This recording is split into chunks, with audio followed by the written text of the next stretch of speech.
Welcome to Bind EduTech, and this is a continued class in which we were discussing the climax, or we can say the last few lines of the story, Should Wizard Hit Mommy?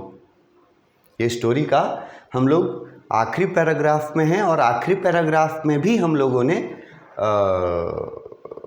आधा paragraph वो पढ़ लिया है और अब बस कुछ lines ही बचे हैं टेक्स्ट बुक में इस पैराग्राफ से।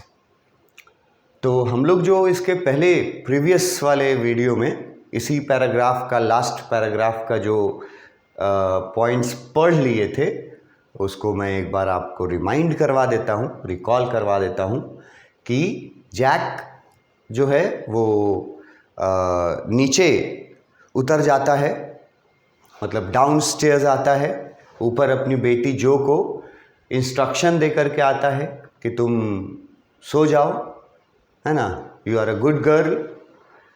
उसको इंस्ट्रक्शन दे करके नीचे आता है। नीचे क्यों आता है, मकसद क्या है उसके नीचे आने का, ये हम लोगों को पता है ऑलरेडी, जो लोग स्टोरी पढ़े हैं, कि नीचे उसकी वाइफ जो की माँ काम कर रही थी और अकेले काम कर रही थी ना, और वो जो वर्क कर रही थी वो वुड वर्क था। वुड वर्क लिखा हुआ है, मतलब लकड़ी की चीज़ों को, जो फर्नीचर्स थे उनको वो पेंट करने का काम कर रही थी। तो 2 बार स्टोरी में बताया भी गया था कि डाउन स्टेयर्स से फर्नीचर घसीटने की आवाज़ सुनाई दी थी और जैक बहुत अफसोस करता है, उसको रिग्रेट होता है कि इस हालत में भी वो अपनी 6 मंथ्स प्रेग्नेंट वाइफ के हेल्प के लिए नहीं जा पा रहा है, जो कि उसको जाना चाहिए। तो वो नीचे आता है, अब फाइनली डाउन स्टेयर्स नीचे आता है। तो नीचे क्या क्या बताया गया है वो मैंने आपको बोला था ऑब्ज़र्व करने, कि नीचे वो आ करके देखता है कि जितने भी फर्नीचर्स हैं ना, वुड, स्पेशली वुड वर्क्स जो हैं, वो मतलब पूरे रूम में इधर उधर बिखरे पड़े हुए हैं, मतलब वेल अरेंज्ड नहीं हैं, क्योंकि साफ सफाई चल रहा था, पेंटिंग का काम चल रहा था फर्नीचर्स का, और पेंटिंग कर रही थी क्लेयर अकेले, जबकि उसका इस तरह का काम करने का सूटेबल दिन नहीं था क्लेयर के लिए, बिकॉज ऑफ हर प्रेगनेंसी, फिर भी वो कर रही थी। तो नीचे डिस्क्रिप्शन जो है वो पूरा याद रखना जो हम बोले थे, कि नीचे उतरते ही सबसे पहले तो देखता है कि पूरे जो लकड़ी के फर्नीचर्स हैं वो इधर उधर बिखरे हुए हैं। बिखरे हुए कहने का मतलब है कि इधर रखा हुआ है, कुछ इधर रखा हुआ है, कुछ इधर रखा हुआ है, कोई चीज़ अरेंज्ड नहीं है, साफ़ सफाई चल रही थी इस वजह से। और देखता है कि ऑब्ज़र्व करता है अपनी वाइफ क्लेयर का ड्रेस के बारे में बताता है वहाँ, जो कि इम्पॉर्टेंट है याद रखना। पहली चीज़ कि क्लेयर ने, उसकी वाइफ ने एक वर्ड यूज़ किया था वहाँ, कुछ स्मॉक करके। देखो ये वर्ड का मतलब बताए थे, मैटरनिटी स्मॉक। ड्रेस के बारे में जब बता रहा था तो उसने हमें ये बताया गया कि Claire was wearing a maternity smock, मतलब एक loose fitting garments specially for pregnant ladies, उसको मैटरनिटी स्मॉक बोला गया। ये मैं बता चुका था पिछले वीडियो में। और उस मैटरनिटी स्मॉक को, मतलब अपने मैटरनिटी वाले गारमेंट को पेंट से बचाने के लिए, क्योंकि वो पेंटिंग का काम कर रही थी, तो पेंट से गंदा ना हो जाए उसका मैटरनिटी क्लोथ गारमेंट जो वो पहनी हुई थी, उससे बचाने के लिए उसने क्या किया था, क्लेयर ने अपने हस्बैंड का, जैक का, एक कोई पुराना शर्ट, ओल्ड शर्ट, वो ऊपर से उसने पहन लिया था। वहाँ पे मैंने बोला था कि ये बिल्कुल क्लियर रखना कि मैटरनिटी ड्रेस के ऊपर शर्ट पहनी है या शर्ट के ऊपर मैटरनिटी ड्रेस पहनी है, क्योंकि दोनों का मीनिंग अलग हो जाएगा। जो चीज़ ऊपर पहनी गई है इसका मतलब है कि उस चीज़ को बचाने का इंटेंशन नहीं है, वो चीज़ गंदा हो जाए तो हो जाए।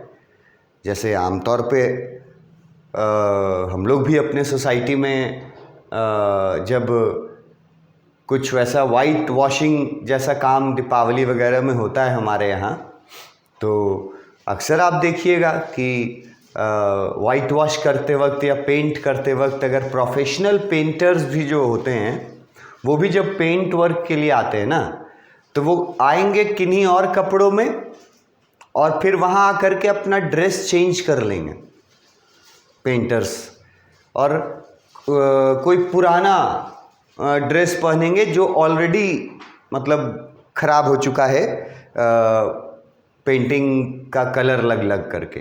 तो वैसे ही एक ओल्ड पुराना शर्ट था जैक का, वो ऊपर से पहनी हुई थी उसकी वाइफ क्लेयर।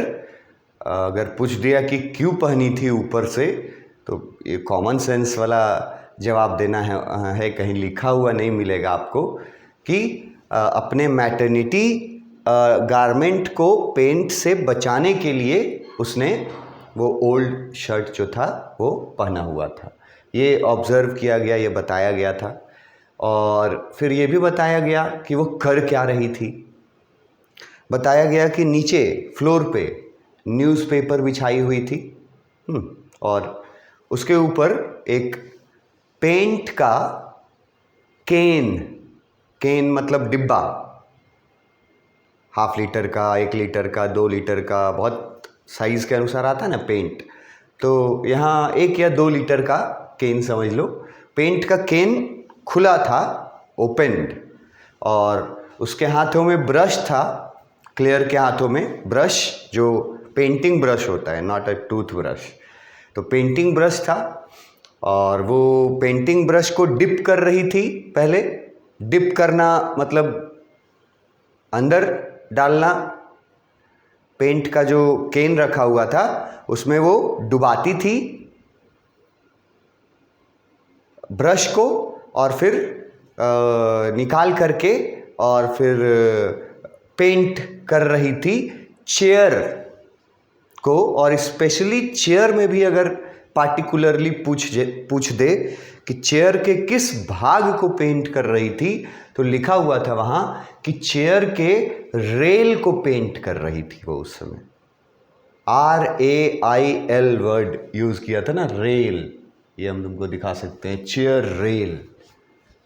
अब जो लोग रेल का मतलब ट्रेन समझते हैं सिर्फ, तो चेयर रेल उनके समझ में नहीं आएगा कि चेयर रेल यहाँ किस चीज़ के लिए यूज़ किया गया है। कि कुछ चेयर्स ऐसे होते हैं जिसमें हैंडल्स होते हैं हाथ रखने के लिए, तो चेयर के हैंडल्स को चेयर रेल बोला गया है। और ये रेल वर्ड रेलवे से नहीं आया है, ये रेल वर्ड आया है रेलिंग वर्ड से। रेलिंग वर्ड कॉमन वर्ड है, बड़े बुजुर्ग भी जो इंग्लिश नहीं जानते हैं वो भी ये इंग्लिश वाला वर्ड यूज़ करते हैं। रेलिंग, छत का रेलिंग बोला जाता है, या सीढ़ी का रेलिंग बोला जाता है, तो वो रेल है। तो वो जो हैंड रखने वाला जो जगह होता है, हैंडल, उसको पेंट कर रही थी, ठीक है। और उसको ये सब करता हुआ देख रहा था जैक। तभी जैक को ऊपर से अपस्टेयर्स से किसी के कदमों की आहट सुनाई देती है। फुटस्टेप्स वाइब्रेटेड वर्ड समझाए थे कि अगर इसको आप अनुवाद करना चाहिए कि वाइब्रेशन तो अलग चीज़ होता है, अब फुटस्टेप कैसे वाइब्रेट कर रहा है, इसका क्या मीनिंग है। तो इसका एकदम बोलचाल के भाषा में मीनिंग है कदमों की आहट। किसी के भी कदमों की जो आहट होती है चलने वक्त, उसको बोला जाता है फुटस्टेप्स वाइब्रेशन।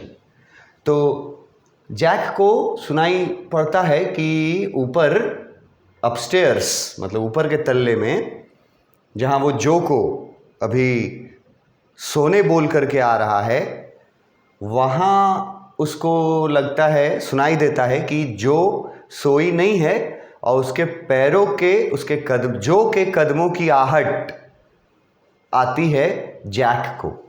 तो ये अगर फुटस्टेप्स वाइब्रेटेड वर्ड यूज करके सवाल पूछ दे कि यहाँ किसके पैरों की बात की जा रही है, किसके फुटस्टेप्स की बात की जा रही है, तो आपका आंसर होगा जो के फुटस्टेप्स की बात की जा रही है। तो जो सोई नहीं थी और वो बिस्तर से नीचे उतर गई थी और शायद प्रोबेबली वो रूम के बाहर आ रही थी, तो उसके फुटस्टेप्स का आवाज़ फील कर लिया, महसूस कर लिया जैक। तो फिर जैक वहाँ उसको नीचे से ही डांटता है। ठीक है, ये है मतलब एक पेरेंटिव ऑथोरिटी। पेरेंट्स के पास जो एक पावर होता है ना, ऑथोरिटी जो होता है, बच्चों को वो कुछ ऐसी बातें हैं जो वो ज़बरदस्ती मनवाते हैं डांट डपट के। तो फुटस्टेप्स का वाइब्रेशन सुन के और क्वेश्चन पूछेगा कि जैक का क्या रिएक्शन हुआ। तो ये सेंटेंस है, जैक बोलता है, जो को पूरा नाम लेकर के बोलता है, Joanne, shall I come up there and spank you. वो समझ गया कि जो नहीं सोई है और पलंग से, बिस्तर से नीचे उतर के और फिर दरवाज़ा खोल के बाहर आ रही है, तो इससे पहले कि वो निकल पाती अपने रूम से, उससे पहले ही जैक ने उसको नीचे से ही डांट के, है ना, और थोड़ा लाउड वॉइस में कि उस तक पहुंच जाए, वो बोला कि जो, क्या तुम चाहती हो कि हम आ करके ऊपर तुमको एक थप्पड़ लगाएं। अब ये जो थप्पड़ वर्ड है जो हम लोग यूज़ करते हैं, नॉर्मली हम लोग क्या यूज़ करते हैं इंग्लिश में, स्लैप। ये वर्ड लिखा है स्लैप, स्लैपिंग। और थप्पड़ जो है उसको, स्लैप जो होता है वो ओपन हैंडेड लगाया जाता है, मतलब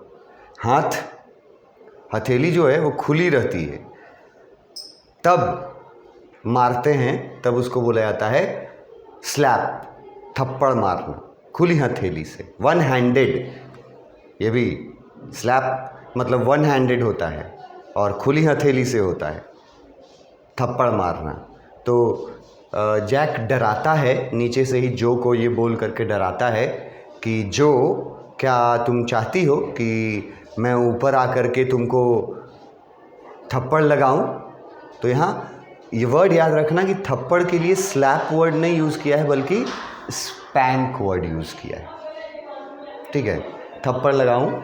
तो वो जब डांटता है नीचे से ही, तो सुनाई दे देता है ऊपर जो को, और उसका इफ़ेक्ट क्या होता है कि जो के कदमों की जो आहट आ रही थी, वो आहट आनी बंद हो जाती है। और आहट आनी बंद होने का क्या मतलब है, यहाँ लिखा हुआ है देखो, द फुटस्टेप्स हेजिटेटेड। अब हेजिटेटेड वर्ड अपने आप में अलग मीनिंग रखता है, हिचकिचाना, लेकिन यहाँ पे इसका क्या मतलब है, गोज अवे और वैनिश्ड। कि फादर के डांटने के बाद का असर ये हुआ कि जो फुटस्टेप्स की आवाज़ें आ रही थी ना जो की, वो बंद हो गई आनी। और इसका लॉजिकल मतलब ये हुआ कि जो डांट सुन करके वापस बेड पे चली जाती है, नीचे आने का कोशिश वो एक बार करती है, लेकिन जब डांटते हैं उसके डैडी नीचे से ही कि अभी आ करके एक थप्पड़ लगाएंगे तुमको, तो इसका असर होता है और जो वापस बेड पे चली जाती है। उसके कदमों की आहट जो थी वो सुनाई देना बंद कर देता है। इसका मतलब वो चली गई वापस बेड पे। अब क्लेयर जो वाइफ है, जो काम कर रही है उसमें और जैक में कन्वर्सेशन होगा। क्लेयर का स्टेटमेंट है पहले, that was a long story. Claire जो है वो बोलती है जैक को कि लगता है आज आपका जो स्टोरी सेशन था वो काफ़ी लंबा चला।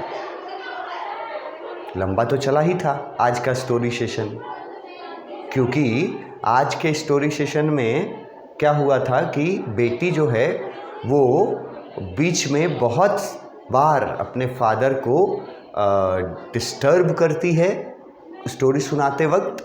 और डिस्टर्ब क्या करके करती है? क्वेश्चंस पूछ करके। स्टोरीज़ जैसे ही फादर बोलते हैं तो उसका क्वेश्चन पूछने लगती है वो कि इसका मतलब क्या हुआ डैड, इसका मतलब क्या हुआ डैड। और एक तो क्वेश्चन तो पूछती ही है बहुत सारा, और क्या करती है डिस्टर्बेंस, जिसके वजह से आज का स्टोरी का टाइम थोड़ा लंबा हो जाता है। वो था कि आर्गुमेंट जो वो करती है, आर्गुमेंट करती है अपने फादर के साथ, और बहुत इम्पॉर्टेंट आर्गुमेंट था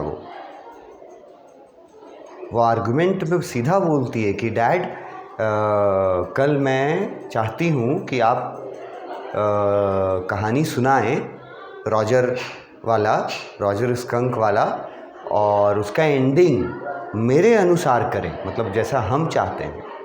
और मतलब क्या क्या एंडिंग होना चाहिए अकॉर्डिंग टू जो कि मदर स्कंक जो है उसको मार पड़नी चाहिए विजार्ड के हाथों से। और हाथों से मतलब विजार्ड को चाहिए कि अपना मैजिकल स्टिक उठाए और मदर के सिर पे मारे, हिट करे।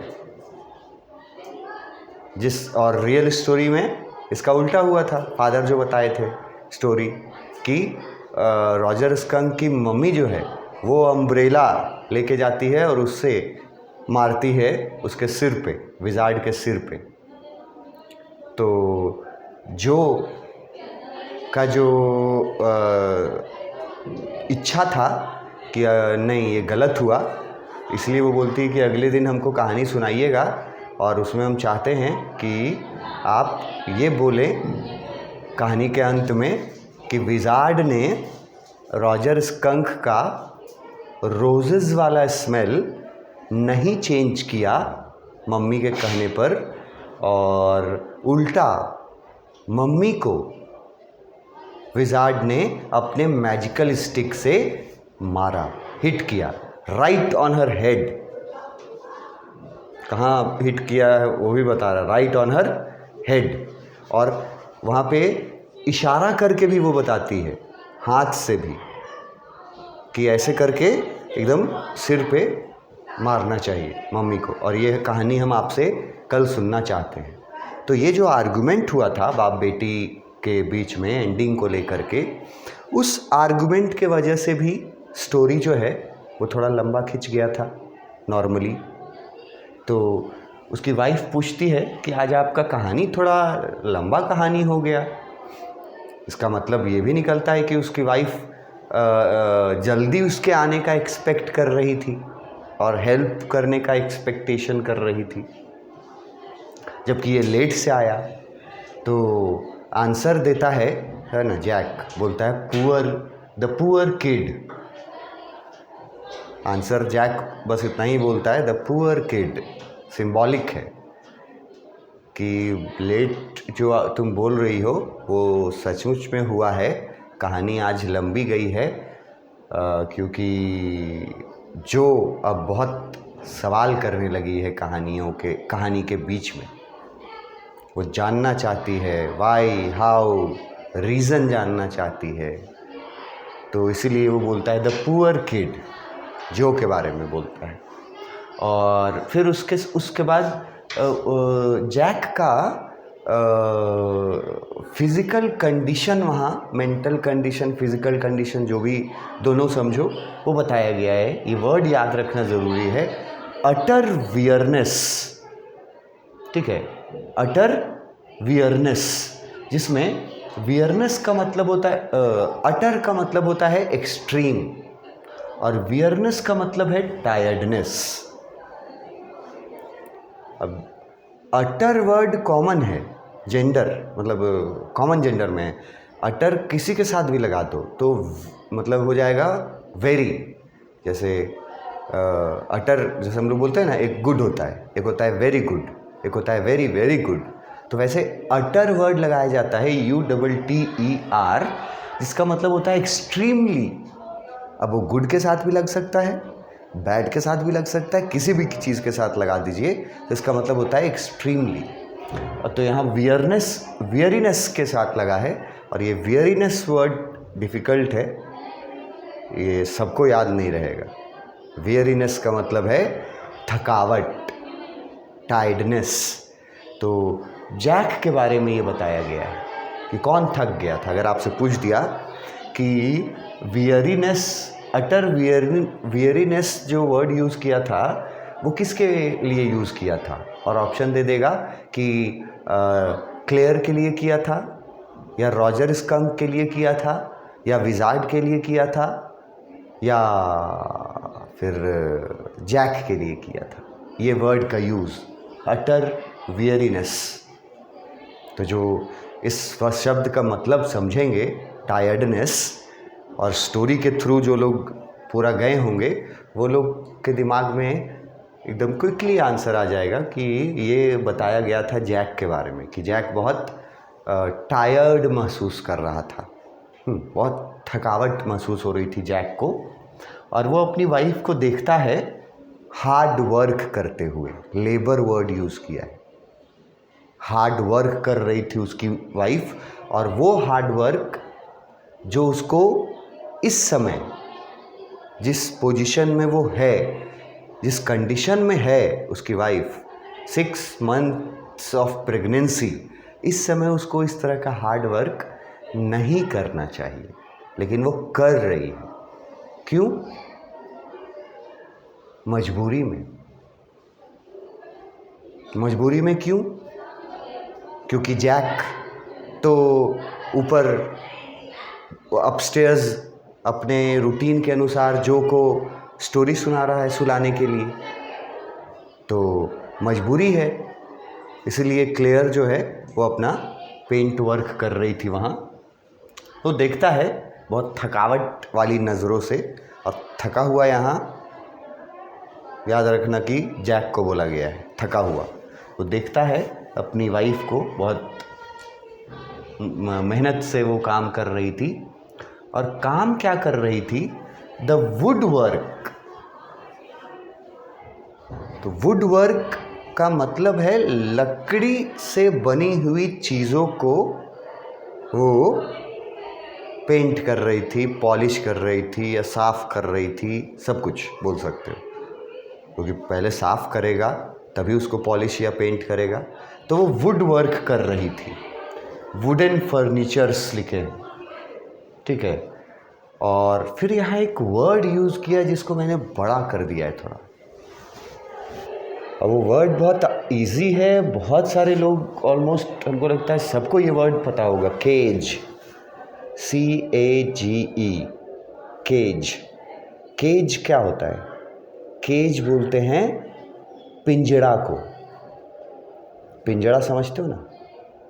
अब पिंजड़ा जो है, ये पिंजरा जिसको हम लोग बोलते हैं, ये तो कॉमन हो गया ना। चाहे तुम तोते के लिए बात करो, चिड़ियों की पिंजरे की बात करो, चाहे तुम शेर और टाइगर्स, ये सब जो रखे जाते हैं पिंजरे में, उनको भी तुम केज ही बोलोगे। और जिसमें पैरेट्स वगैरह रखे जाते हैं, तोता वगैरह रखा जाता है, वो भी सेम केज ही कहलाता है। तो साइज़ के अनुसार अलग अलग है, डिफरेंट एनिमल्स के साइज़ के अनुसार अलग अलग केजेस होते हैं। पिंजरा, ये वर्ड मैंने इसलिए बड़ा किया है, हाईलाइट किया है, क्योंकि इस वर्ड के बारे में थोड़ा डीपली आपको समझना पड़ेगा। अगर आप कहानी का जो एंडिंग है वो पूरा क्लियर रखना चाहते हैं अपना कंसेप्ट, तो ये वर्ड के बारे में बहुत डीपली पढ़ना पड़ेगा। हम बताएंगे कि केज यहाँ किसको बोला गया है। पहली बात तो ये मत समझना कि वहाँ पर कोई केज प्रेजेंट था, मतलब कि जैसे हम बोले ना कि लकड़ी का वुडन फर्नीचर्स था वहाँ पर, उसके बाद लिख दिया है केज। तो ये मिस इंटरप्रेट पहला करता है स्टूडेंट, कि वो समझेगा कि वहाँ जो पेंट करने का काम कर रही थी उसमें एक पिंजरा भी होगा रखा हुआ, तो पिंजरा को भी पेंट कर रही होगी।